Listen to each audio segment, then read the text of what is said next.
O Senhor esteja convosco. Ele está no meio de nós.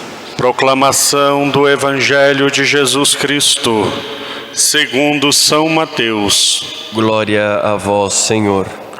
Naquele tempo, Jesus entrou na barca e seus discípulos o acompanharam. E eis que houve uma grande tempestade no mar, de modo que a barca estava sendo coberta pelas ondas. Jesus, porém, dormia. Os discípulos aproximaram-se e o acordaram, dizendo: Senhor, salva-nos, pois estamos perecendo. Jesus respondeu: Por que tendes tanto medo, homens fracos na fé? Então, levantando-se, ameaçou os ventos e o mar, e fez-se uma grande calmaria. Os homens ficaram admirados e diziam: Quem é este homem que até os ventos e o mar lhe obedecem? Palavra da salvação. Glória a vós, Senhor.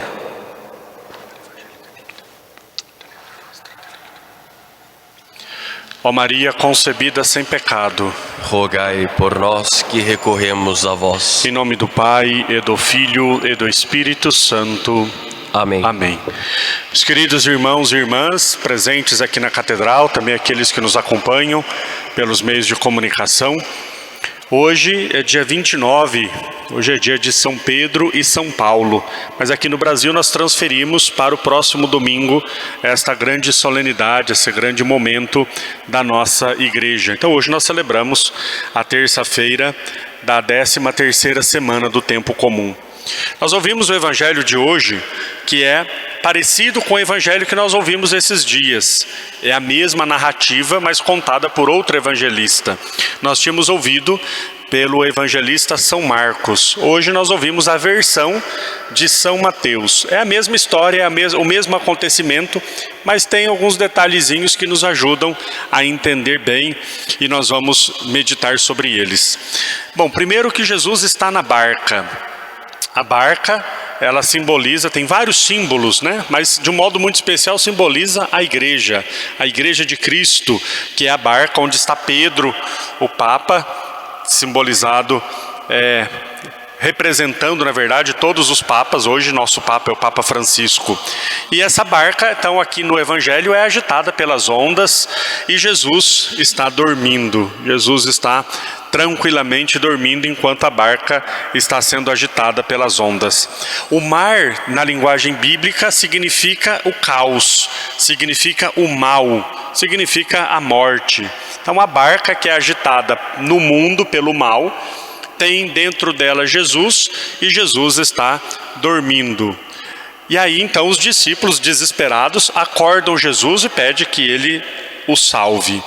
Senhor, estamos perecendo, salva-nos. Desesperados eles acordam Jesus.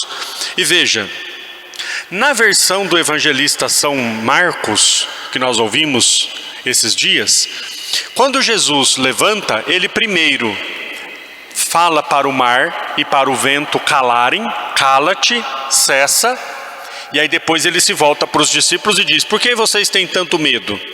Por que vocês ainda não têm fé? No evangelista São Mateus, ele inverte essa ordem. Jesus, antes de pedir para que o mar, antes de mandar que o mar e o vento se acalmem, primeiro ele interroga os discípulos.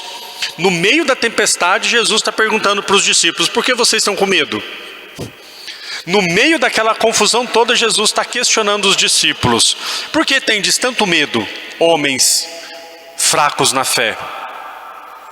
Depois que Jesus vai fazer a tempestade se acalmar, o que isso quer dizer para nós? O que isso nos ensina? Nos ensina que muitas vezes, do meio da tempestade e do sofrimento, Deus vai estar perguntando para nós também: cadê a sua fé? Nós muitas vezes clamamos e gritamos a Deus para que tire de nós os sofrimentos, as aflições, as dificuldades, os problemas, as tentações. Mas do meio dessa tempestade, Deus pode estar perguntando para nós: ei, cristão, cadê sua fé? Onde está a sua confiança? Nós só vamos ter fé em Jesus depois que ele acalmar o mar? Nós só vamos ter fé em Jesus depois que a tempestade se calar e o mar se acalmar? ou nós vamos ter fé nele no meio da tempestade, desde que ele esteja conosco? Essa é a grande pergunta de Jesus e essa é a grande questão. Ele primeiro pergunta: por que vocês estão com medo? Ele poderia ter completado: eu não estou aqui? Ah, mas o senhor estava dormindo. E que diferença faz?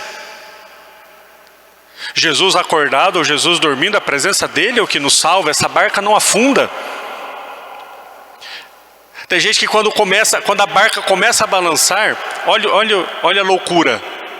Imagine em alto mar, eu nunca estive em alto mar, mas imagine em alto mar, a barca começa a balançar, e o que a pessoa faz? Pula do barco no mar. Loucura fazer uma coisa dessas, não é?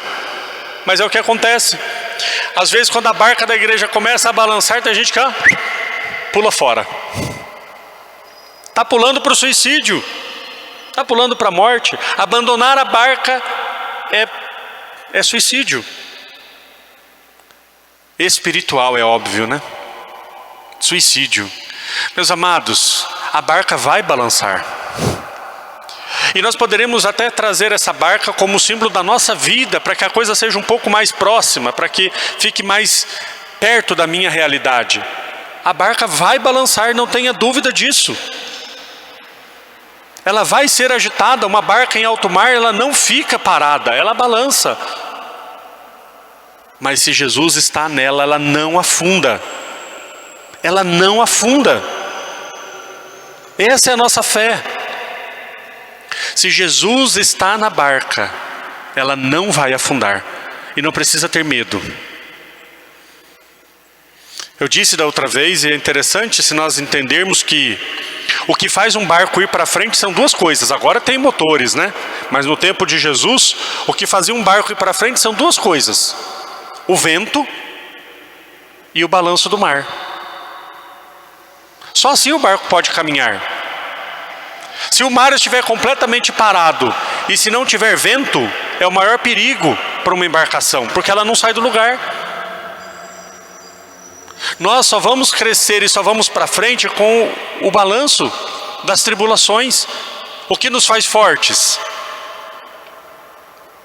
As tentações. O que nos faz fortes? As provações. Aquele velho ditado: tempos fáceis formam homens fracos, tempos difíceis formam homens fortes. Não fujamos das tribulações, mas confiemos que o Senhor está conosco e com Ele nós podemos vencer. O pedido certo de nós fazermos é: fica conosco, Senhor. Como os discípulos de Emaús: Senhor, fica conosco. E isso nos basta. E isso nos basta. Que as tempestades da vida façam com que nós avancemos rumo ao porto seguro da eternidade, que é o céu que nos espera. Louvado seja nosso Senhor Jesus Cristo.